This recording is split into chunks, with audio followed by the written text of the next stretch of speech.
SABC was before the police committee to account for the 2023-2024 first quarter crime statistics. Police say for the period 1 April to 30 June, more than 6,200 people were killed, compared to over 6,400 in the same period last year. This indicates a 3% decrease in the murder rate. For the current quarter, we have recorded a decrease of murders of 196 counts, that is a 3.1% reduction. Sexual offenses, a decrease of 239, that is a 2.0% decrease.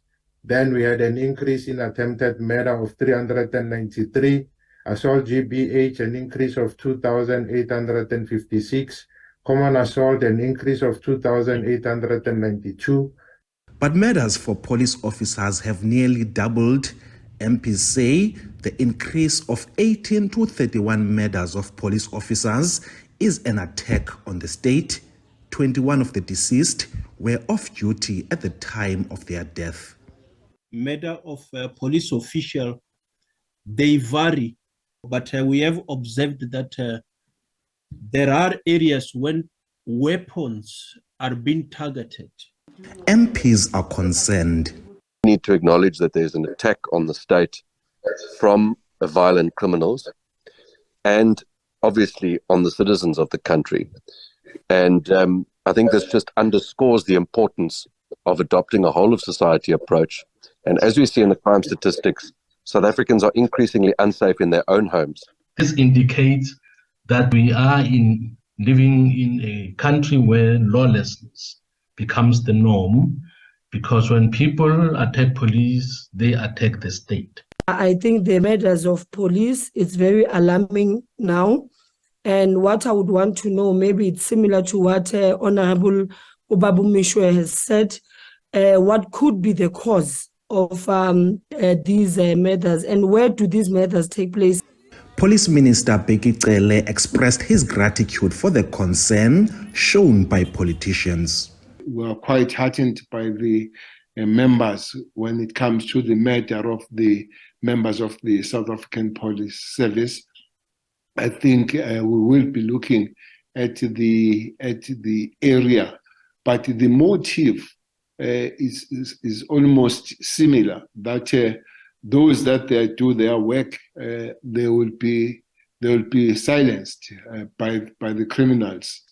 Earlier in the week, SABC were also hauled before the police committee to account for the alleged assault incident involving members of the VIP protection unit attached to Deputy President Paul Mashatile.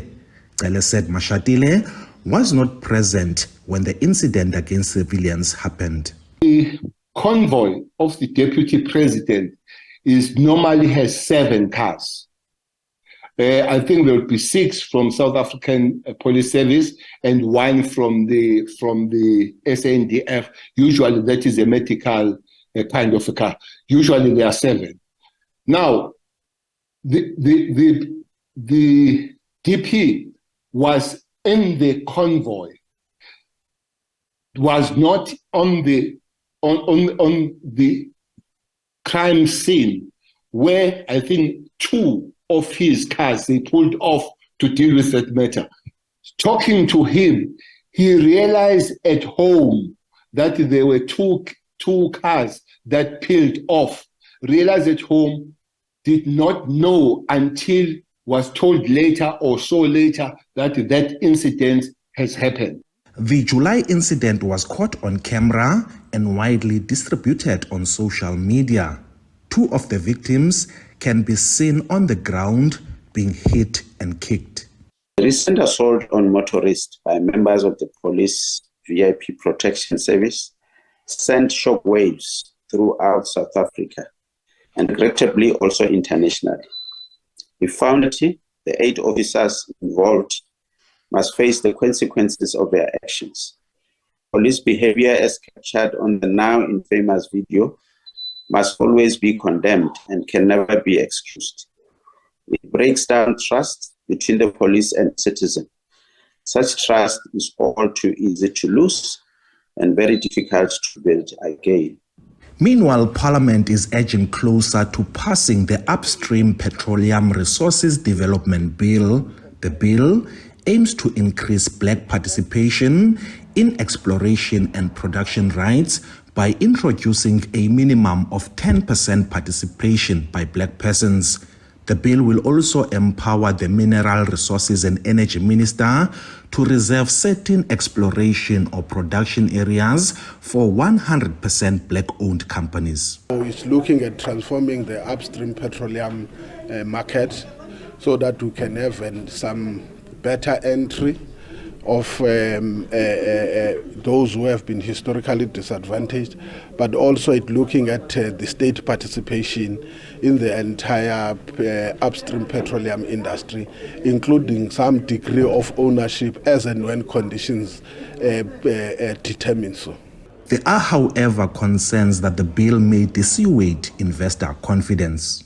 My concern is just that it's completely clear what this is saying, and it's clear to everybody up front, so that we don't get chopping and changing of a right through the course of that right, because that might dissuade investment. So anything that we can do to make it absolutely clear would be appreciated. Investor confidence must also be aligned to the national interest. We should not create an impression that one is at the expense of the other.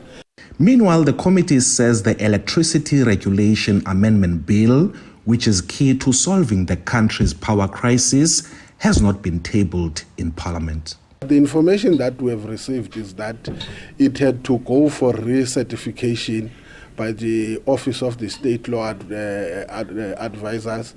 We will only, all what we could receive in terms of the legal advice by Parliamentary Legal Services is that there's nothing we can do now. It's just to wait for the bill to arrive at our desk. And as soon as it arrives on our desk, we'll then decide or determine the course forward. Luzipo admits that the bill may not be finalized in the current 6th Parliament. The Basic Education Committee is currently deliberating on the Basic Education Laws Amendment Bill. This as the department proposes the closure of schools that only have 135 learners. The DA and ACDP walked out of the committee meeting on Tuesday after complaining that the provincial public hearing comments were excluded from the final report. Ulelani Philip, SABC News, Parliament.